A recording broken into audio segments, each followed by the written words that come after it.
Saya akan menyampaikan berita-berita terpopuler yang disajikan di cnbcindonesia.com. Berita yang pertama datang dari dalam negeri, di mana Komisi 11 DPR menyetujui penambahan penyertaan modal negara atau PMN kepada PT Hutama Karya Persero sebesar 47,4 triliun rupiah. Sementara usulan tambahan PMN untuk PT PLN sebesar 10 triliun rupiah ditolak. Tambahan PMN tunai juga diberikan kepada HK untuk kuartal 1 2024 dengan total 18,6 triliun rupiah.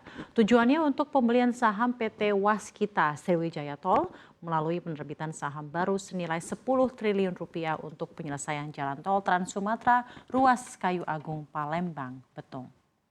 Kemudian pembelian saham PT Transjabar Tol melalui penerbitan saham baru senilai 2,5 triliun rupiah untuk penyelesaian ruas jalan tol Bogor, Ciawi, Sukabumi, dan sementara itu usulan tambahan PMN terhadap PT PLN Persero sebesar 10 triliun rupiah ditolak oleh anggota Dewan.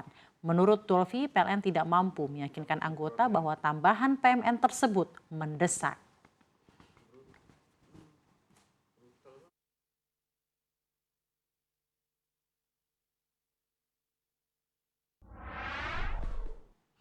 Kita akan beralih ke berita kedua terpopuler di cnbcindonesia.com di mana Presiden Joko Widodo menegaskan tidak akan memberikan subsidi pada tiket kereta cepat Jakarta-Bandung atau KCJB. Komponen perhitungan tarif akan diformulasikan oleh operator maupun Kementerian Perhubungan selanjutnya. Jokowi menjelaskan penerapan tarif kereta cepat Jakarta-Bandung ini nantinya akan dikalkulasikan, namun terpenting menurutnya adalah mendorong masyarakat berpindah dari kendaraan pribadi ke transportasi massal.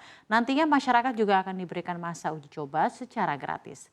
Juru bicara Kementerian Perhubungan Adhita Irawati mengatakan pihaknya tidak akan menetapkan tarif untuk kereta api non-ekonomi, melainkan hanya memberikan formulasi sehingga nantinya tarif akan ditetapkan oleh operator. Sebelumnya tarif termurah untuk naik kereta cepat mencapai Rp250.000 per orang, di mana menurut Adhita hal ini masih menjadi usulan dari operator dan belum menjadi keputusan resmi.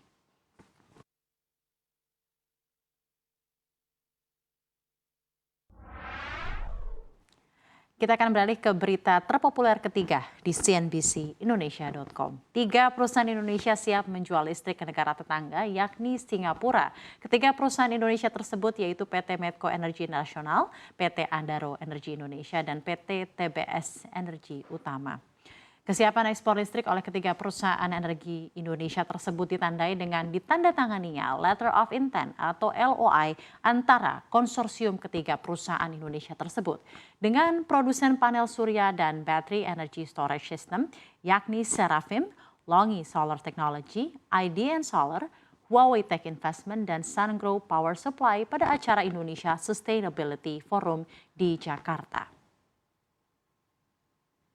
LOI ini merupakan kelanjutan dari MOU yang dilakukan di Singapura. MOU pada Maret 2023 lalu mengenai pengembangan energi baru terbarukan dan rantai pasok panel surya atau solar, fotovoltaik, dan sistem penyimpanan energi baterai di Indonesia.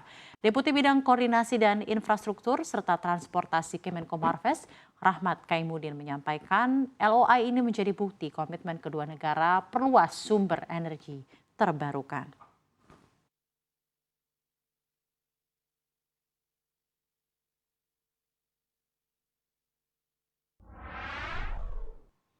Dan informasi terakhir dari berita terpopuler dari cnbcindonesia.com datang dari mancanegara atau Rusia.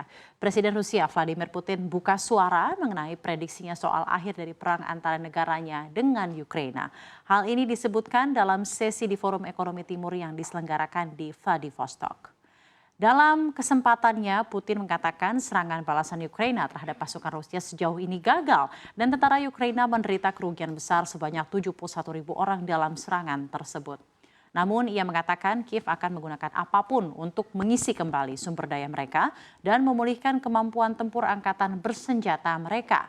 Putin mengatakan banyak calon mediator yang bertanya kepadanya apakah Rusia siap menghentikan pertempuran, namun ia tetap mengatakan bahwa Rusia hampir tidak bisa melakukannya ketika menghadapi serangan balasan Ukraina.